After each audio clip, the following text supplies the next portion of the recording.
Today's episode is a very special one, not just because of who I had the pleasure of speaking with, but also where we had this conversation.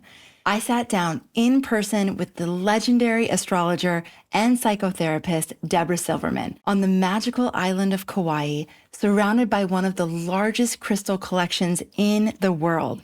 Some of these crystals are over 1 billion years old, and I really think you're going to feel the energy as you watch this episode. If you don't already know Debra, you are in for a treat. She's been practicing and teaching astrology for nearly 50 years, blending psychology, elemental wisdom, and cosmic insight in a way that's both deeply grounded and profoundly transformative. She's the astrologer for celebrities like Sting, India Arie, Jennifer Aniston, and many more. And she's trained over 8,000 students through her astrology school. In today's episode, you're going to learn the power of using a psychological lens in astrology, why the 13th sign matters, and no, Debra's not referring to Ophiuchus, the importance of learning how to step into the observer role in your life, and some of the key elements for how to actually do this, and how understanding the elements and the elemental balance in your chart can change everything. We also dive into Debra's backstory and some of the useful perspectives that she's cultivated in her life as an elder and a wisdom keeper in the field of astrology. This episode is also a celebration of Debra's new book, I Don't Believe in Astrology, and her upcoming free event, a 5-day journey into relationship astrology, where she'll be reading the charts of well-known couples, romantic, business, and friendship. The people are going to be there with her live.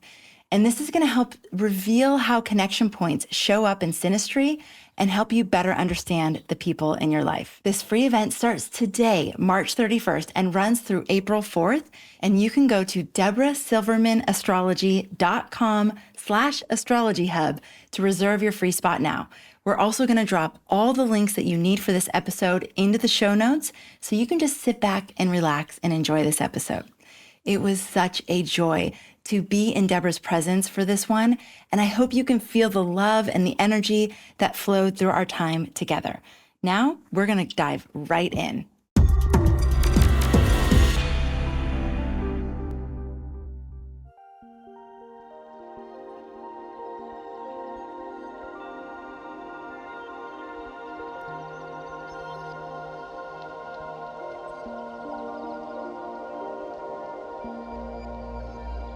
What brought you to astrology?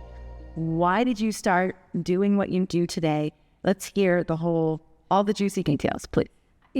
So there is this thing called Saturn. We all know Saturn's very strong in my chart. And at a very young age, I must have been 10 years old. It's kind of embarrassing. I was in the Detroit Free Press in the comic section, turning the pages. I saw this ad that you could write away to get an astrology chart, like a little booklet. I was so young. This is the 60s, because I'm older than I look. And I sent away, but when it came back, it was the wrong birth date I'd given them. What did I know? I was 10 years old. But I saw the word astrology then, and I remember the lights coming on, because I remember I looked forward to getting that chart email. Fast forward, I got the book during my teenage years called The Moon and Sun, and I knew, up to this minute, I know all the kids that I grew up with, the sun and the moon and where it was. So I had an instinctual fascination. It came very young. I never let go. I had my first reading. It's just going to make you laugh. The two things the astrologer said at my first reading was, one, what city are you going to live in? Because this chart is an astrologer if you're interested, but you're going to be famous. And two, you could be a prostitute, because this chart has a grand planet fire, sun in the 8th house, Uranus on your midheaven. There's every indicator here. I was like, that's an astrologer or a prostitute? That was how it started. Then fast forward, I started getting obsessed, which I think everyone listening to this, somewhere in their story, got obsessed. Yeah, I had a teacher that was... Another funny story, I was at this point 19 years old in a car driving from Toronto to Alberta. She had been an astrologer, triple Gemini. She was an astrologer, and I'd watched her do a reading for my family on a Jewish holiday in the middle of September. This is like early 70s, and I couldn't believe it. And I said to her after it was over, can I learn what you did? And she said, I'm driving across the country in Canada, and my dad said he'd fly someone back if they'd sit in the car with me. And I was like, I'll do it under one condition. Teach me what you did that night. So I sat in the car with her. I think I drove her crazy. I asked a million questions. Because I'm a Gemini, I had a little notebook. And in the back seat were stacks of astrology books. This is the good old days. And she finally, the second day, she was like, can you pull a book out. I was like, no, I'm auditory. So I just wrote down the houses and the signs and the planets, very similar to how I teach the beginner astrology class is what I learned in that car. And then here's where it gets weirder. Then I had a dream, which has been I have Neptune on my ascendant, and I've often used dream time as my indicators. I know you said the same, moved to Hawaii. And in the dream, this little lady came, pointing her finger at me that had been in my dreams through my whole childhood, and she was screaming, "You've been an astrologer for a lifetime, stupid. Stop acting so dumb." And I woke up startled in bed, and the next day I started charging. So I never had a proper training. I hate telling everyone this because you're all trained. But I did get gift of fascination put in place at such a young age that nothing else. And then I did go to graduate school and got a master's in clinical psychology. But even then, I went to my supervisor, you're going to love this, in graduate school and said, I'd like to do a research project on chronic mental patients and astrology. And she was like, what did you just say? Wow. And she said, no. She starts like, there's no one in the school. You're in graduate school. And I was like, I'm doing a research project. And I did it. And there was a correlation to the 11th house and to Uranus and all the aspects. I did a whole thing. So this was my early training. I always get self-conscious talking about it because it sounds so peculiar that a little girl. If you know, Debra, so again, I've interviewed a lot of astrologers and I asked them this question, how did you come to do this? It's a very unusual career path, right? Yes. And so many have very mystical stories. And there's been a few, not a lot, but you're one about it, that it's almost like you're remembering astrology. It's not that you're learning astrology. You're not studying astrology. You are remembering a language that you know somewhere very deep inside of you. I think it's like when some people, little kids, are prodigies and they put them in front of, which I had a client, and Cirque du Soleil, playing piano at the sweet age of like 5. Yeah, and then wrote that. I felt like that. If I would have been introduced in a tribal setting at a young age, I would have been fascinated with the stars. Of course, we all have that are watching us, completely captured by these creatures we're sitting with, those stars. But the difference was I actually luckily found my way indirectly by that first astrologer study. Yes. Would you say that that sounds to me like serious destiny? Totally. Yeah, Saturn. So in my system, when I teach in our school, the most important planet in our whole system is Saturn. I have a profound relationship with Saturn. And I see it in you as well. So it's discipline, it's follow through, it's, hard working. Yeah. It's being able to contain and focus and being able to land the plane. We talked about this. So many astrologers, we fly around, we're interested in so many different topics, or so many different systems, or so many different angles, literally. And then my whole goal as Saturn has always been, how do I make this practical? Like, why would someone want to come for a reading? How do I make this useful so when you finish the reading, something shifts? And I use Saturn as the indicator. Tell us a little bit more about it. Well, we looked at your chart. So Saturn and Leo, and look how good you are. I've been watching you for years. And to tell I was the first astrologer. Yes. Okay, so Debra was the very first astrologer, Inner Circle members, in the Inner Circle. 17. She was the very first teacher. January of 2017, Debra Silverman was the first teacher because there were 3 primary astrologers who influenced my path right in the beginning. Natasha Alter, you all heard my story about them. She's my first reading, and then my fairy godmother as far as astrology goes. And then the Leo King, who I love. Yes. And then you.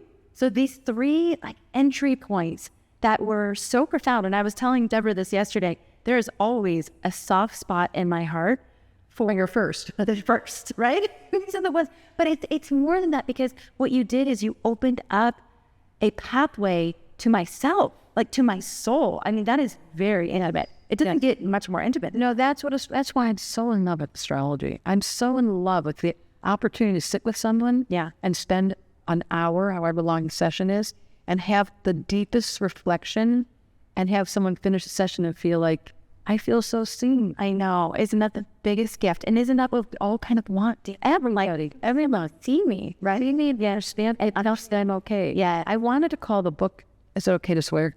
I wanted to call the book You're Fucked Up and I Still Like You, but they wouldn't let me do it. But that's what I feel like astrology does. It takes that icky part of the character that everyone has, as quirky things you have, and it gives compassion. Yes. I have to say, so I have been reading Debra's book in preparation for this, and also because I wanted to read your book.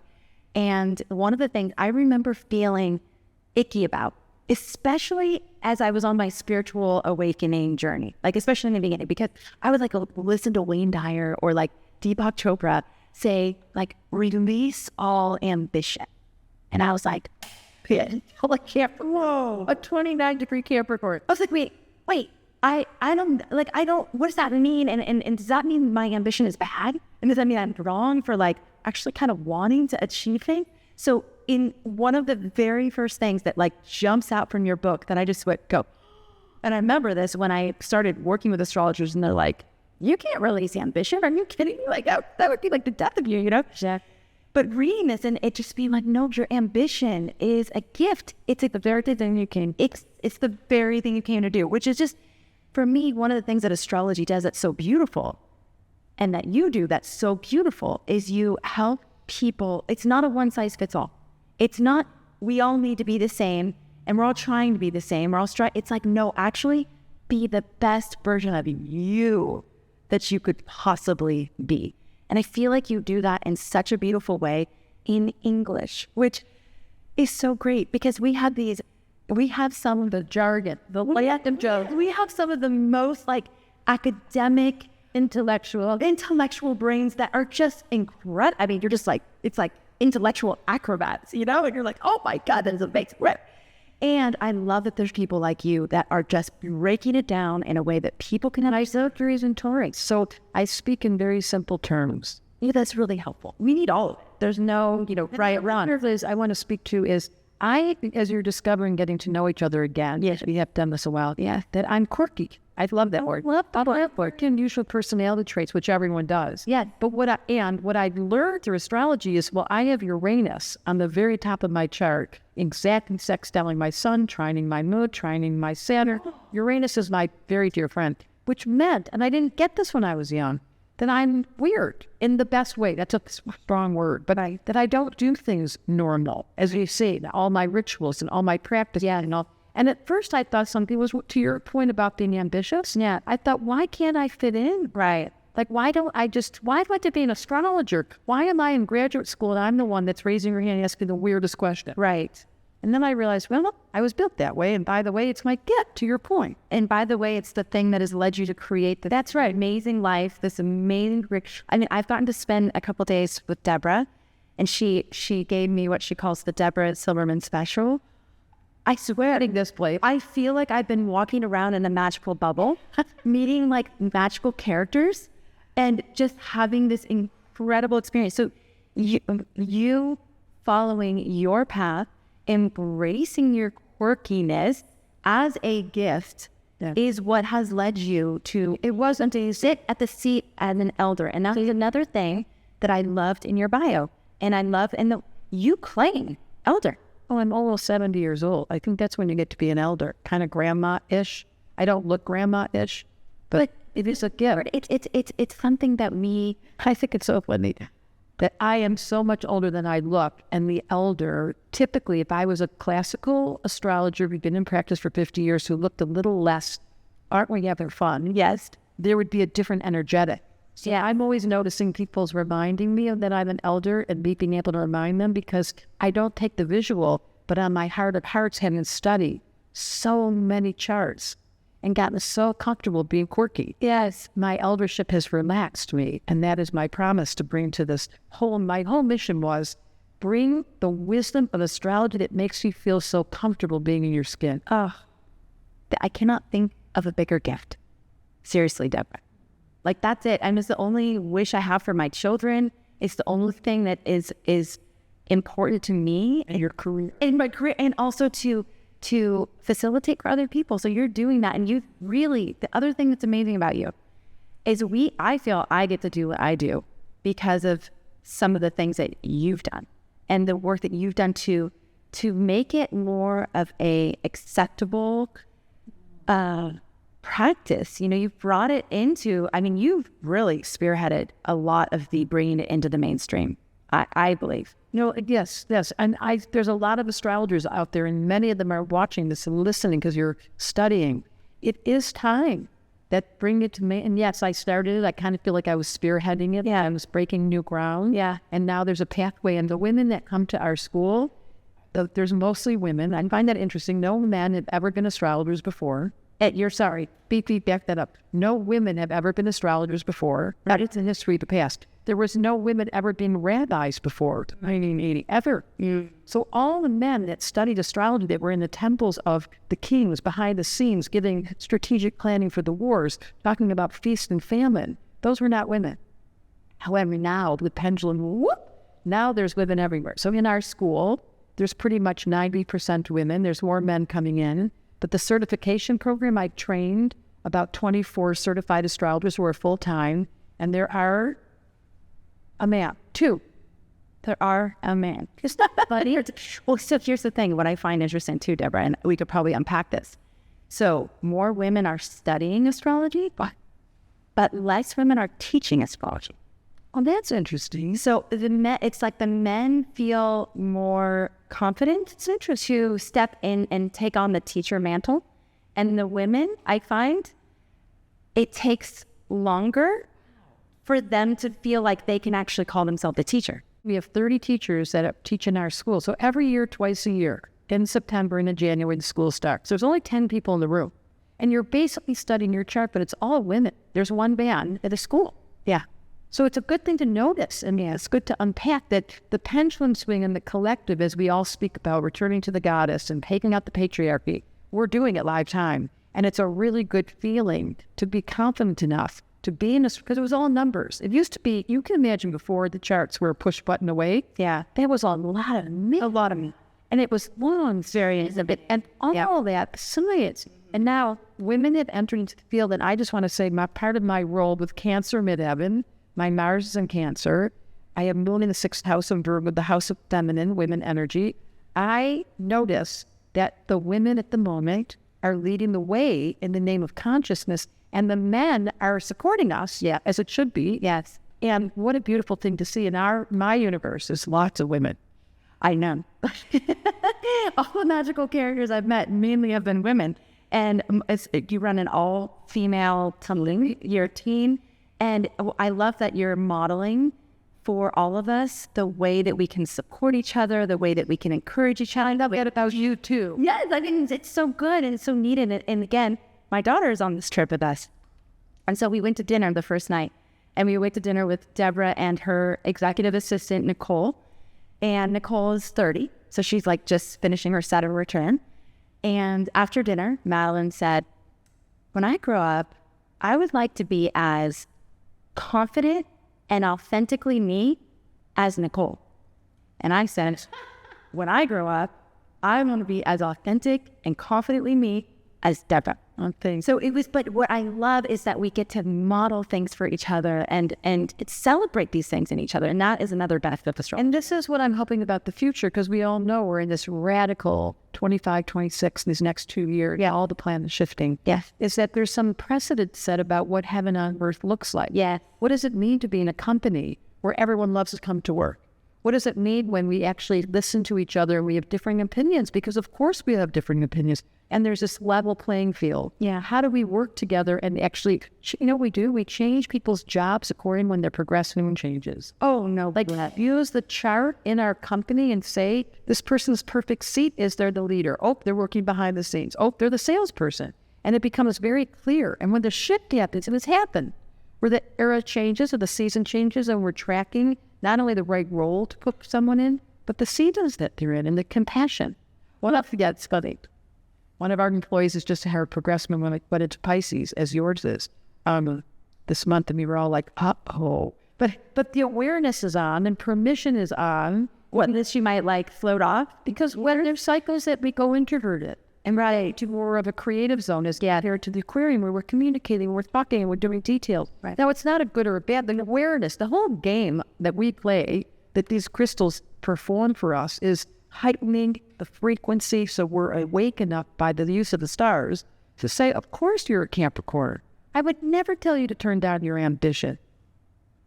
That's like so unnatural. It's like telling a Gemini to stop talking. Or shaming you for talking, or shaming you for, right? These are the things that make us hide our light, that it makes us shrink because it's like, oh God, I'm bad. I'm inherently that I'm not right. And that's the psychology in the book. Yes. Okay, so let's talk about But this. that's exactly what the book was. Okay, so you are not only an astrologer, but one of the gifts that you bring is this orientation around psychology. Yes. And so there are a few like astrologers in the field that are also psychologists, and I feel it's the most amazing blend, right? Carl Jung, exactly. So how do you bring in psychology, and what do you think that that does to the reading, to the recipient of the reading? Let's talk about that. Good question. So I'm looking to understand the person in the session when I teach how to get to a reading. We do that level 2. You engage their conversation. So it's not just the astrologer giving all this abstract information, which we're fascinated with. Yeah. And we're talking jargon, they don't get it. Right. We're actually applying it to what happened right now. So you're having a hard time with your child, and I can see in the chart, or you're having a health issue, and I can see. So I'm using your door of what's going on in your life as the focus of the reading. I'm also learning the practice in listening, which is a big practice as an astrologer. This is the psychotherapy. I'm a psychotherapist. So listening to how someone's talking and changing my rhythm to match their rhythm, because I got the chart to know. So now we're dancing. And now the session becomes intimate. And now you feel like you're in your cycle, you're in your rhythm, you're in your season, not me doing my little Debra Silverman, I'm so smart astrology. So I've reduced my languaging from speaking jargon, although I love it, and I love being with people like you that I could say, you're 7 to 29 degrees, but I don't tell them that. I keep the information, and I do the therapeutic part where at the end they feel so different. And that's the difference between an intellectual astrology session, which I love, and giving you all the dates, and we record it all, and giving you a session where at the end you feel like, why do I feel taller? Why do I feel more relaxed? How do I finally understand I'm missing Earth? I never knew in my whole life that I didn't know how to do practicality till now. So it's practical information that's psychologically applicable, but it's all based on the chart. So one of the things I've been fascinated by, I love this, by the way, I'm on the same track still, is I've been fascinated by recently because so many of the astrologers I'm talking to are talking about how we're in this time of very accelerated change. And we all know, I mean, the AI coming on the scene and all the technological advancements and ETs, exactly. The world as we know it now is going to be vastly different in the relatively new future. Yeah. And near future. And that is going to have an impact on our jobs, on the work that we do, on the way, everything, right? And so one question that I've asked is, well, how is this going to impact astrology? How is this going to impact the field? Because it's going to impact everything. So thinking that it will have no impact is kind of crazy. I mean, I think one thing is for sure more people will be interested. That will continue to grow. The other thing is something that Ray Merriman said, and it reminded me of what you just said.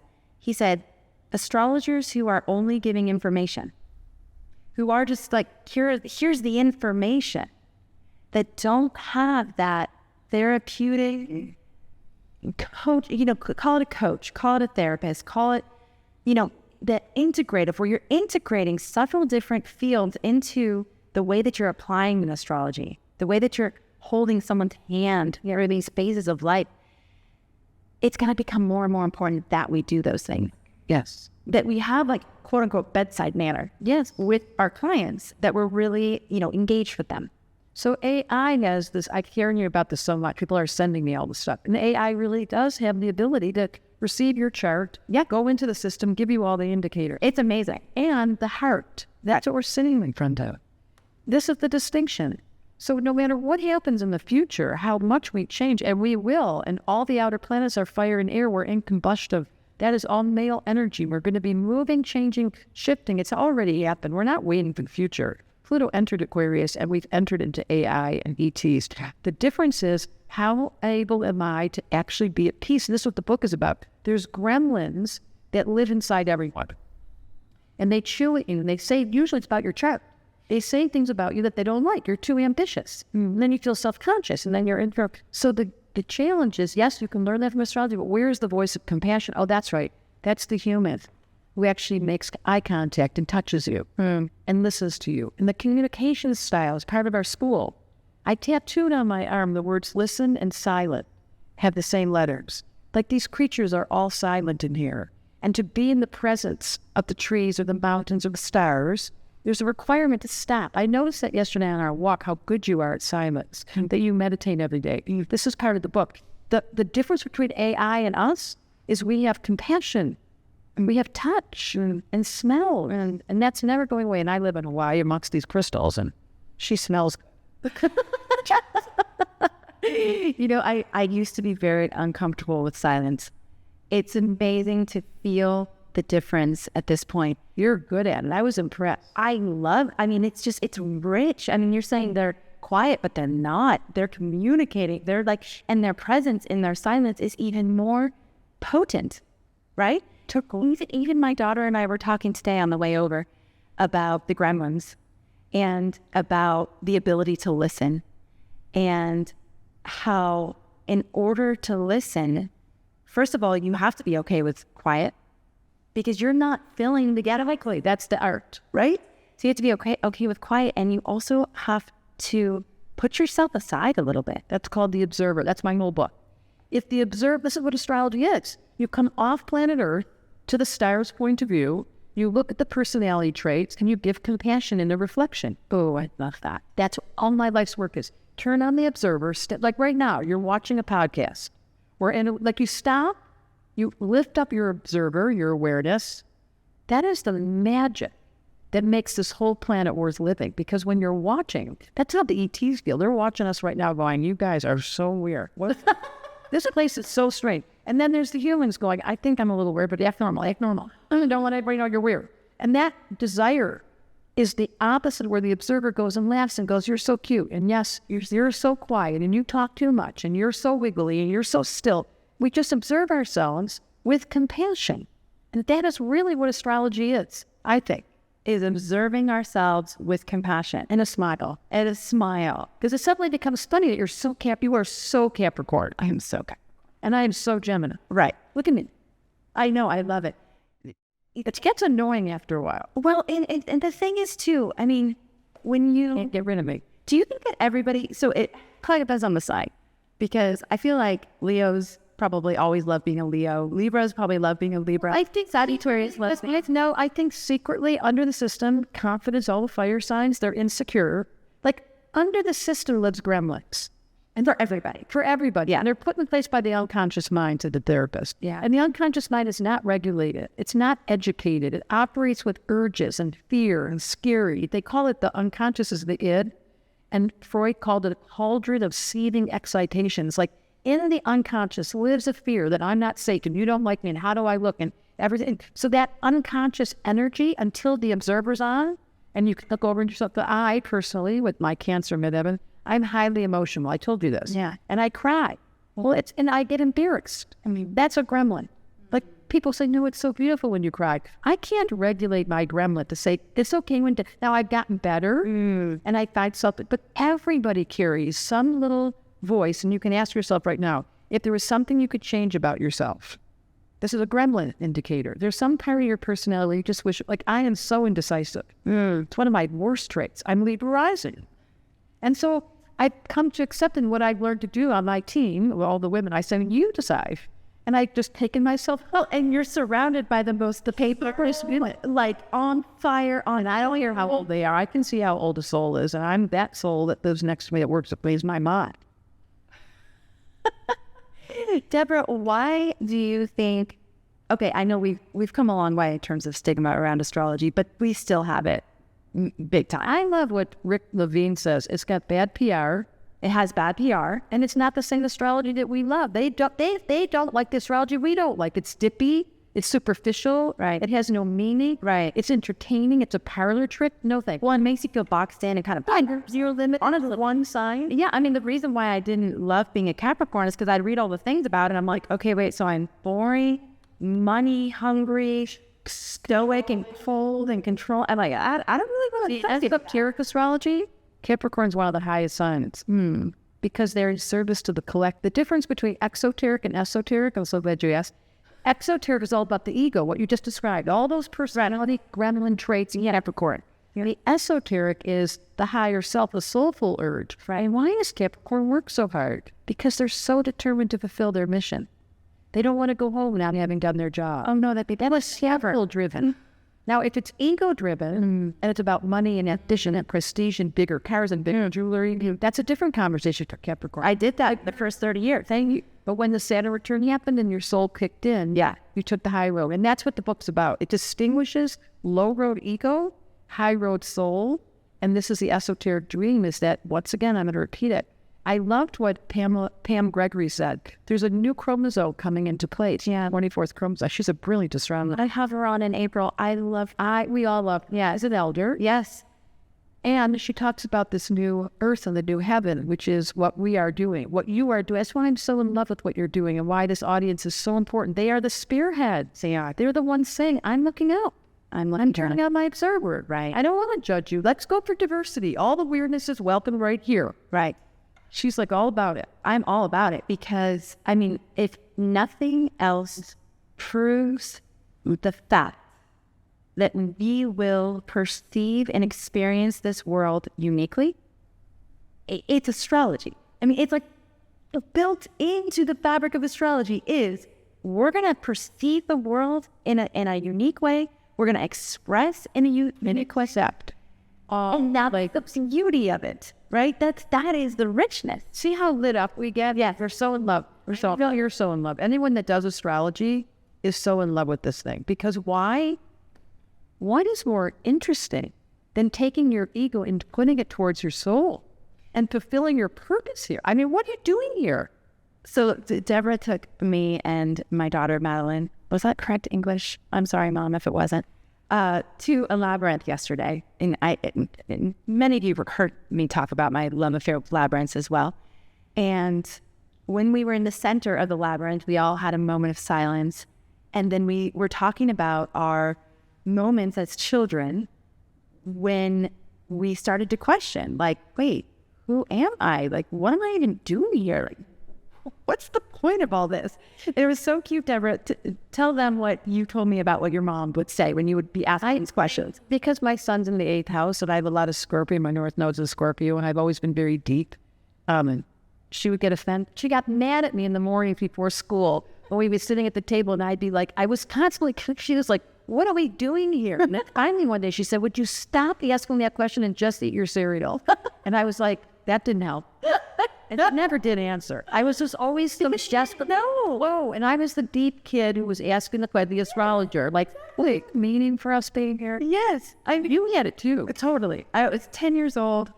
I remember this like it was yesterday. There's like no distance between me and this memory. Just looking in my little armoire mirror and just looking deep into my eyes and asking, who harbors me? And I got nothing back. And there was like, no. Who are you? You're a 12th house club. Yeah, this is such a 12th house conversation. It's the deepest last sign of the zodiac where the soul is looking for the soul. Yeah. Whereas the rest of us were let's play games. You're a soulful being. The soul looking for the soul. Oh my God. I was writing things down. You said yes. Yeah, this is the sign of chemistry. We definitely have chemistry. Our charts hit in so many different spots. Yeah. And the invitation in the name of this book and the name of astrology, you all know this, is find your people. That's what I love about your community. You have made it safe for the people who ask these questions. Well, it was really important to me. I'm like all in love with this thing and it's helped me so much and it's helping me through the darkest time of my life. And then I like go behind the veil a little bit and everyone's fighting. They're arguing. And I went, oh God, I don't want to do that. How about we create a space where everybody can share their perspective and it's all welcome. And the coolest thing is that everyone resonates with their teacher and that their teacher can change. You can have 5, 10, 20 teachers and it's all about resonance. So I love bringing the astrologers on and allowing all of you to feel their resonance and you choose. You choose, like, oh God, I'm vibing with Debra. I want to go into Debra's world. And I want to learn everything about astrology from Debra. And then, I got that part. Now I want to like go deep dive on Chiron and a teacher who just, which I does do it all. Right? And this is why I want my audience and your audience, because I have all these students who you must continue to study. You must. What is life about if not to keep evolving? And this is what I want to say to my beautiful community who I love so much. And I know that a lot of you get to a point where you've absorbed a lot of different information. You've learned from a lot of different teachers. You have so much astrological wisdom and information that you've gleaned throughout the years. And you're still unsure about how to read a chart. And I get it. Like it's almost like we've gone into the deep end. And it's really nice to go back to the beginning. And this is what I love about what you're doing, Debra, because you give a step-by-step methodology for how to actually sit down and read a chart with another human being in front of you or for yourself. We push people out of the nest in level 2. So level 1 is a personal transfer. Even if you know astrology, which many of you do, level 1 is not just studying astrology. It's learning about your own personal expression, the missing element, the psychology, the shadow. So as a therapist, I really designed a psychological. Level 2, at the end of level 2, which some of you may not need the whole of level 2, but at the very end, you get the sacred script. And this is what you're addressing. The sacred script. And every one of my astrologers that are certified and all the women that teach and know how to use it, they use the script. And I use it every single reading. It's just a structure for I'm so Taurus. It's just a structure I repeat. Is this the correct birth date? We have to make sure, because I had so many readings when I was young. Oops.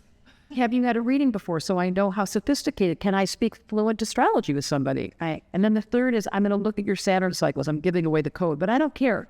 Every 7 years, something happens that gives me the clue of what your dharma and your karma is. Because at that 7-year marker, something occurs that is going to activate whatever you're here to learn. So you can track the Saturn cycle to give you clues on the content of Saturn. Yeah, I love. So then when I go to the rest of the reading, I can see the patterns that they got divorced every 7 years, that they had illnesses every 7 years, that they changed jobs every 7. We get clues. And then that we begin with the elements, which most astrologers don't know. I make it very simple, but this is radical. I was telling you the story of the Tarot, which comes for free if you get the book. In the Tarot deck, the very first card, ready, is 0. It's Uranus. You jump onto this planet and you're like, what am I doing here? No instruction manual. You don't have a clue about your chart yet. You're like, who did I end up with my mom and dad? And where do I live? And that's a long surprise until you get to the first card. The number 1 card is the Magician. And on the Magician's table are the 4 elements.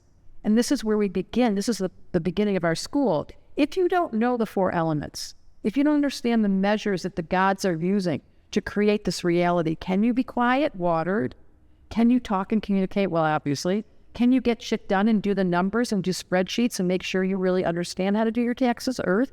And then are you having fun? That's the fun factor is fire. And is there joy? Is there orgasms? Is there a party? Are we drinking? Are we having... These are the 4 elements that without focus, and this is my first book. Yes. But that's what I did in the class, in the school. We start with noticing where your missing element is to get the system balanced. And then we go to Mercury, where you're fixated. Like when we find out where your Mercury is and what degree and how it's aspected, we go into that. So we break it down very simply. And that's the level 1. It also goes into your shadow, and it also goes into your life lessons. And I really do a deep dive in Saturn, which I am in love with Saturn, which is our friend's fear, this hard substance that does not give way. Saturn demands that you learn your lesson whether you like it or not. See, that's why I love him. Well, you're he's our greatest ally in terms of actually accomplishing what we came here to accomplish. Yes. And he's not going to let us not. That's what we love about you. You're so mission driven. That's what the book reinterprets the signs. And that's what I did with Capricorn, the chapter. I didn't just talk about their ambition as far as the outer world, esoterically. Right. I talked about how committed and determined you are. So I have to say, I started reading my chapter on Capricorn. Who doesn't go to read their chapter? And I was already tearing up. Just so touched, because again, it's that thing that happens when we have readings and when we read something about ourselves and we're like, oh my God, how do they know that about me? It's just that feeling seen, and feeling seen through loving eyes. That's the other thing, because we can feel seen for all the gremlin-y stuff, or we can feel seen for the highest expression of who we are here to be. And so when people see us that way, we're pulled into it. That's right. It's like pulled out of us and lifted up. and lift it. Yeah. And that's with a space like this. You guys can't see all the crystals, but Why do we go to nature? Why do we stare at the stars? Why do we study it? It's all frequency. The whole thing's frequency. Yes. So this is your second book. And what inspired it? I mean, I know writing a book is a huge labor of love and takes so much and so many years and whatever. What inspired you to write this particular? You know, I have this Uranus. I love that I can say that to you. So I have a rebellious nature. Yeah, I don't do things that I'm supposed to do. And several different publishers that called me and said, we want you to write a book. And I was like, one more astrology book we don't need. Like, I can't do one more, let me tell you Capricorn's ambition. Right. So I kept saying no to them. Right. And then I was talking to a friend who I adore, who's a Gemini, and she said, if I got you a ghostwriter, a woman that knows how to write with you, would you, because I'm so codependent, let's tell the truth, I'm Libra rising. And I was like, yeah, okay, I'll meet her. And I felt she had 4 planets in Aquarius. Oh, wow. She took my whole school. Oh, my God. She's got 4 planets in Aquarius in the first house, Capricorn rising. Her moon's the same degree as my moon. So we have this amazing moon in Aries energetic. And I said, okay, I'll do it with her. And I said to her, here's the condition. It has to be fun. Because what happens when you get older, back to that conversation, is the joy level has to be present and there's free will not. Because when you're younger, you're compelled by ambition or shoulds or your karma or what's been put in your place, and you've got to go clean up the karma. As you get older, there's this free will zone. So I did say yes, and then she told me to stop calling her my ghostwriter because I corrected every single sentence. Apparently, a ghostwriter, you give them the content. Yeah, that didn't happen. Yeah. So, because I have a lot of Virgo, so I had to get detailed. Right. So it came out of a desire where I got really excited was the psychological model. Like, I really wanted to share with people how important Saturn was, for example. Right. And the nature of the human condition being faulty. Like, we have some design faults. We can't forgive. It's a trained skill. We can't let go. We don't know what to do with death. We don't know what to do with change. I mean, I really name in the beginning of the book a whole list of parts of the human psyche that's not to be blamed. And that's the thing about astrology. It doesn't put you into a category and say you're allowed to be mean because you're Scorpio. Quite the opposite. It gives you the understanding. So I wanted to write a book with understanding of those traits and not say every Virgo's neat and every Libra wants a relationship and every Cancer is emotional. I really wanted to introduce a higher road based on Alice Bailey's work. And so then I got super excited. Then once I got in, I got passionate. And it was simply my resistance, which I bet many of you have. You know you've got a song to write, or you've got a poem to write, or you've got a book to write, but you're like, I'm not that good. And it's true. At the beginning, the gremlin has to be addressed. And having an ally, which is what my ghostwriter was, Yeah. she got so excited, and then I got so excited, and then the wave took me over. And the favorite part of the whole book, is funny to say this, is the very last chapter, which is called the 13th sign. It takes you off the chart completely, and it moves into the non-dual philosophy that I'm very passionate about. Let's talk about it. So I just want to say, what inspired me was Spirit told me to do it. I first said no. I have a best friend, and she was like, oh, no, you have to write it. She's very psychic, ran trying to water, and I was like, I do. And then in came the ghostwriter that's out of steps and said, no, it's my friend Laurel, who I talk to every day. Ashley is also one of my very closest of twins. This one's been like, she doesn't like being public, but she is sitting next to me. You can't see her. And she's been the absolute ally, and everyone needs to have one. And I always tell people, you don't have a best friend, be one. Then just start doing it. And it could be the dog, it could be the kid, it could be an old friend of yours in your mind, but everyone needs to have someone in their world who gives them the feeling that they like you no matter what. That's what inspired me. That's what got me done. And the last chapter is, ready? When the ego is done with its storyline, and everyone has it, like the dark night of the soul, or the real hard relationships that we end up with, or the death of the parent, or the death of a child, where you're so severely injured, that has to happen in the name of Dharma. That's what the tarot cards talk about. There's this arc of evolution that has to happen. And then at some point, if you're lucky, the observer kicks in and you start going, that story feels complete. I've cleaned it up. I've forgiven those people. I see that was my karma. I see it here in my chart. I had heavy karma, said the Grand Cross, or I had easier, said the Grand Trine. There's different indicators that give you clues. And then you come off the chart to a place where these crystals live that are simply quiet and at peace. Now, it's not easy to get there, but it's my favorite part of the whole book. I love that you played on the 13th sign thing. Yeah. That is a little twist. You know, it's such a debate that comes up a lot. What about the 13th sign? You know, and I did a whole different 13th sign. This one has no name. I just used it to make everybody go funny. That is so good. You're gonna get a lot of people in wanting to read that chapter. My favorite chapter. So basically, we have to go through some of these trials. This is the nature of the beast. This is the nature that your daughter called it, the Joseph Campbell's arc. The hero's journey. Yeah. Every human that comes down here, no one gets out of this place without having your heart broken. No one gets out of here without really dealing with gremlins. That's how it goes down here. I wish somebody would have told me when I was a kid. You're going to have this awful... I had an awful beginning. And my husband died. I've had a lot of tragedy. And as I've gotten older and older, and I look back, I go, wow, well designed by my higher self to put me with those characters, including my family, that, by the way, I don't have a close relationship with. I did do the Uranian independence, moon in Aries. And I look back at that and I'm thankful. I don't have to stay have dinner with them anymore, right. Some of them. Right. And I love them. And this is the art and the arc of evolution that occurs in astrology. And every 7 years, something's going to happen to give you that next little probe. And that happened to me this year. 2024 was my Saturn square. And I was like, and then it came in with the book. I was like, oh, I'm being asked to do another version. And I said yes. Do you believe that as we navigate important life cycle transits, like our Saturn returns and our, all these thresholds that we walk through, have you experienced and do you believe that the more consciousness and awareness with which we navigate each one of them, the easier it gets as we get to the later ones? I do. There's a call. This is what astrologers are for. They give you permission to know you're going through a cycle, and it too shall pass. And then all of a sudden, as the wisdom continues, I had a dream when I was a kid about this little old man sitting in a rocking chair on a farm. I didn't grow up near a farm. And he had seen feast and famine. His whole family had gone through great wealth and great loss. I don't know, we're sitting on this rocking chair.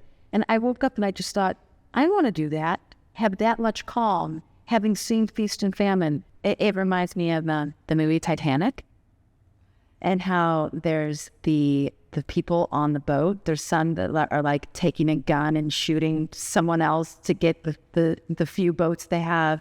There's some just like running around in a panic. And then there's those ones playing music. Or the mom like reading to her child. And it's just like so beautiful. That's it. Evolution. So you have this. There's old souls. Your daughter has this. Yeah. Where you can see their calm and their compassion and their patience. And there's young souls who are like, they've got the wiggles. They're impatient. They're judgmental. They're scared. And that's just a difference. It's not a good or bad. No. My love always says the mangoes don't ripen at the same time on the same tree. And it's true. You have the ones that trip and they fall to the ground, the ones that are perfect to eat. Everything is ripening at its own pace. And astrologically, I can look at a chart and see evolution. And one of the things is the 29 degrees. 27, 29-degree planets indicate for me a sophisticated expression. And your sun's at 29 and your Saturn's at 29. And we all know that about you, that there's such a desire from an ancient source that you really want to make a difference. And that's what's so important. Now, everyone doesn't have that. Right. Not everyone's driven like you are to workaholic. It's what? And that's like, really? And that's what makes astrology so sweet, because some of us have children who are just young beings that are ending in it. You have children that are super old beings, and you meet this in your relationships. They're emotionally wise, right. And they have the intelligence of listening. Right. Listening's a big clue. Debra, for our audience, for our community, anyone who's like, I want to keep getting fluent in this language. I would love to someday give readings, or at least I want to understand it for myself and people I love. What's one piece of advice that you would give people who are starting out? I mean, maybe not brand new, but they're wanting to progress on their path with astrology. I would say that there's some beings like yourself, and you know who you are, that have a serious relationship with astrology. It came in, you're studying, you're practicing, and you're giving readings, and that's a category called the ambitious astrologer. Then there's some that, and this is what Alice Bailey talks about, some are aspirants. They're inspired. They want to learn, and yes, they should continue learning. But if the calling In our school, we have 3 levels. Level 1 is just personality transformation personally. Level 2 is the nuts and bolts, which many people in your school will know, the progressions and the aspects and all the houses and looking at the distinctions. Then we get to 3rd level where they do a reading in front of me. And we're in front of one of my trained certified astrologers. And we watch, we give feedback, and we give them the script, and we really get the... Now, you can go through all levels and not want to be an astrologer. Yeah. But that's what I'm speaking to. You may just have that appetite. Yeah. But you also have the category of the ones that really want to make a living out of it. And you know the difference. And not everyone has skill. It's a real specific... It's like saying to me, I cannot paint. I can take those little stick figures and make them look cute. I'm good at color, as you know, Libra. But I couldn't... I'm interested in it, but I can't do it well. And so there's a level. It's back to the range. There's a scale of people. And I always say to everyone, just keep being interested. The biggest single ingredient that keeps me young is I'm so nosy. I'm so nosy. I'm so interested. Why do you think all these magazines, why do you think social media is crazy? We can't have enough information to hear the stories of all the people. That's a good sign. That's a sign of a mind that's hungry. On the other hand, the 13th sign says, now put down the phone. This is the high priestess in the deck. She says, stop thinking for a minute, but we don't know how. Isn't it funny how we have such a lack of ability to be bored? Yes, and I think it's becoming an epidemic. I mean, I look at my children sometimes, I'm like, oh, I hate that damn phone, because they're not bored anymore. Exactly. You the second you're bored, you pick up the phone and now you're engaged, the way that you just said. There's something to be said about the 13th sign, the mind and the observer, being patient enough to take a breath. I love that you're bringing that in and actually giving it a label, because I feel like it's something that we can mindfully begin to weave, even if we don't feel like we're there.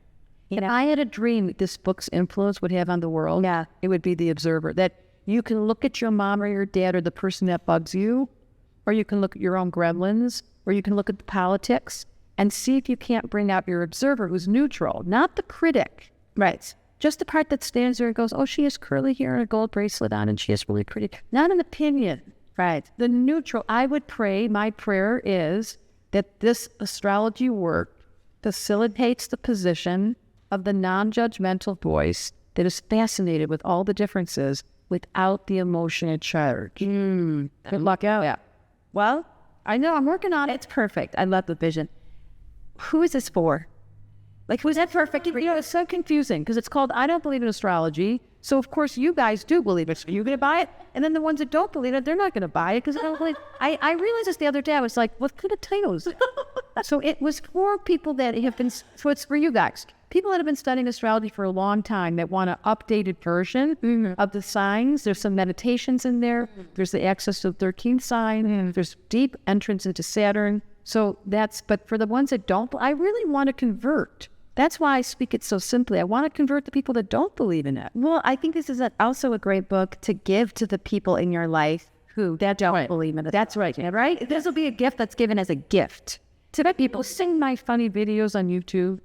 I think I saw them years ago. They're very old and they have 8 million views. And that was my entrance into my success, which was speaking astrology through acting it out. If you go to YouTube, you just put in Debra Silverman, Capricorn, a 5-minute video comes up. But they went so popular because I was embodying the signs, trying to get the people that didn't believe in it. And it worked. Oh, really? Yeah. Wow. I know. I actually, to this day, people will say, oh, have you seen Debra Silverman's comedic take on the signs? And like, you have to watch it. It's so good. So that was my hope. I do want to have the converted people come to you and find out there's many versions and come to me to come to school. They don't have to study. They can come to you and be stimulated intellectually. And my dream is, honestly, why can't it be everywhere? I remember. So in 2017, I came over here to Kauai. You invited us. I barely knew you. And it was 5 years. And you opened up your home so generous.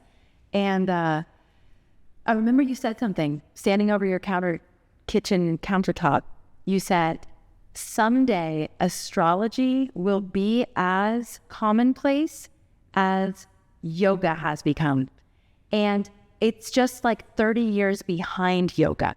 And I went, I just said, so true. Like if I say downward dog, everyone goes there. We know. But if I say grand trine, no one does. But yoga also used to have a similar thing, but I was growing up when they put us in pretzels, I was like a professional dancer going, what is that? Right. Just like they say about astrology. Right. Well, and it was associated with India, and just one religion. Right. So obviously it came from there. So that's why. Yeah. So right. It's a $1 billion industry, and astrology's on its way up, and it's partially because of us.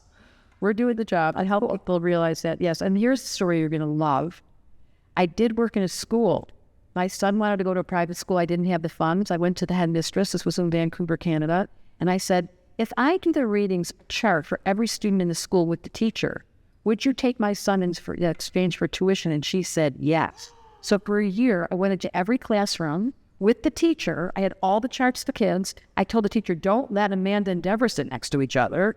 All they're going to do is talk. I knew I put all the kids in the right I taught the kids. I went into the classroom and I said, Harry Potter's assistant is here today. I'm going to teach you water, air, earth, and fire. So I put the kids all in their categories, and I turned to the water kids and go, like your daughter, you're so gentle and you're so quiet and it's okay. And the air kids were going, excuse me. I was like, you need to just calm down. And the little earth kids sitting upright with their little taking notes and making sure the computers work. Yeah, I was like, yes, you just be calm. And the fire kids, can we do recess? Can we go now? And I spoke in every classroom. Can you imagine? It's the best thing ever. Yes, I can imagine. And yes, it needs to happen. Several things, you guys.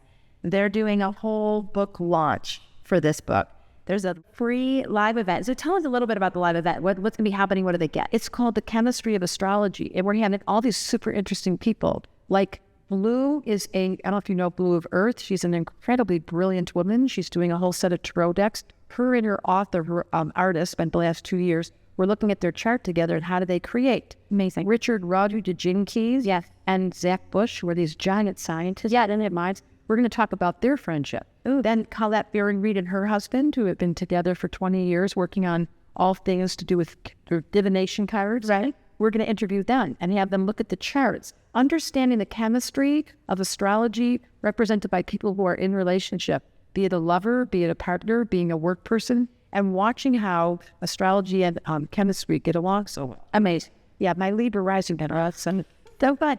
Okay, so that's happening the first week of April. Yes. And then you're also doing a book launch where people can get gifts. Like it's pre-launch, right? Because the book isn't actually out. Included in that event is the gifts. So if you sign up for that event, okay, that event, March 31st, April 1st, 2nd, 3rd, and 4th, right, hour and a half each day with the interview of someone. Right. It also includes these gifts, like the tarot book is included. Okay. Being able to get these interviews that I've done, kind of people that are fascinating. I've done bonus material. So that's all included in this book launch. Okay. And April 8th, the book comes out. April 8th. So it's soon. Okay. No, this is amazing. So April 8th, the book is officially out, but you're going to sign up for the event and then you get all the like a goodie bag. Yeah, things that you can explore. And then your school, though, isn't open until September, right? That's right. The next cohort that you're taking isn't. Either September or January every year. Okay, September or January every year. Okay, so support Debra and her book. Get it, but get some for your friends. Get some for the person in your life who's like, yeah, astrology is a bunch of BS. Any of it. This is the kind of entry point that people like that can receive. I think the title is very disarming. I think it's great. I hope you're right. It's disarming. Like, it's like, well, yeah, I kind of don't either. So what's this all about? That's what we're hoping. Yeah, I don't believe in astrology. Yes, exactly. Debra, this has been such a pleasure. So happy to have had this time with you, to share this magical palace with you. Same. And to share our common love, to lift up the frequency. Oh my God. Me too. Thank you. Thank you. Thank you. Thank you for this time together. Thank you for giving us the Debra Silverman special, being in this incredible, magical place, this magical Debra bubble that we've been in. And I hope all of you can feel it. And I hope that you have had just as much fun as we have. Thank you for tuning in. Thank you for being a part of our community. Thank you, as always, for making astrology a part of your life. And I'll catch you on the next episode.